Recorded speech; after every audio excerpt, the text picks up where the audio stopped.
Salut à tous et bienvenue pour ce nouvel épisode du podcast Failure Faculty numéro 31. Il est loin le temps des écoles avec les garçons d'un côté, les filles de l'autre à qui on apprenait à réaliser les tâches ménagères ou encore à s'occuper d'un nouveau-né. Aujourd'hui, la société évolue et les mentalités aussi. Le modèle de vouloir absolument fonder une petite famille et avoir des enfants n'est plus une obligation dans les têtes. On entend de plus en plus de personnes qui ne veulent ni se marier ni avoir d'enfants. Et parfois, les arguments donnés sont celui que de faire un enfant dans un monde en déclin est un geste égoïste qui lui offrirait un avenir plus qu'incertain. Désolé si je te déçois, mais cet épisode n'est pas là pour rentrer dans un débat sur ce sujet, mais plutôt de prendre du recul et de se poser la question: est-ce que le futur c'était mieux avant? Continuons sur le sujet des enfants. Tout le monde le sait, le voit, le constate, la jeunesse d'aujourd'hui ne respecte plus rien.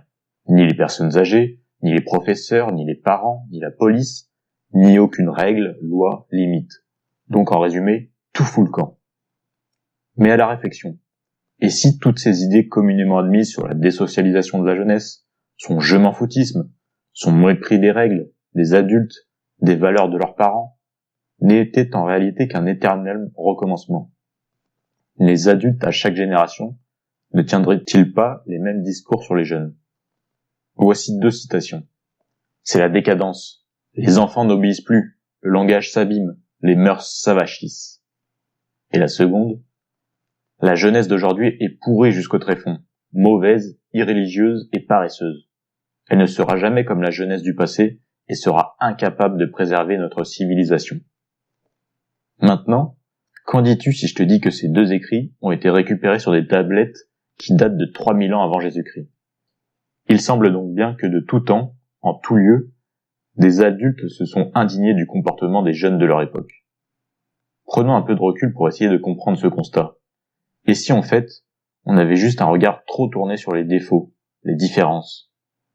Est-ce qu'on se dit que si ce n'est pas parfait, il n'y a rien à en tirer de bon? Tous les mouvements comme pour l'égalité homme-femme par exemple, certes, ce n'est pas encore irréprochable, mais ce n'a jamais été aussi bien. L'évolution va dans le bon sens, et ça dans beaucoup de domaines. Alors pourquoi on a souvent le sentiment que c'était mieux avant? On a ce biais de négativité, on ne met que très peu en avant toutes les avancées, comme par exemple le fait qu'aujourd'hui la Terre et le voyage en général est ouvert à tous. C'est bien plus courant, surtout avec Internet et la communication à distance plus que simplifiée. Je te parle ici de sujets de société, assez poussés qui méritent réflexion, et qui ne sont pas simples. Mais ce principe s'apparente aussi à la vie de tous les jours. Tu peux faire le choix de continuellement porter un regard négatif sur ton quotidien, ta situation, te comparer à soi-disant meilleur, ou alors faire le choix d'être plus positif et s'intéresser à tout ce qui va dans le bon sens. Et toi, est-ce que tu t'attardes uniquement sur les mauvais côtés ou tu t'apportes de l'intention aux bonnes choses qui t'arrivent et qui se passent autour de toi?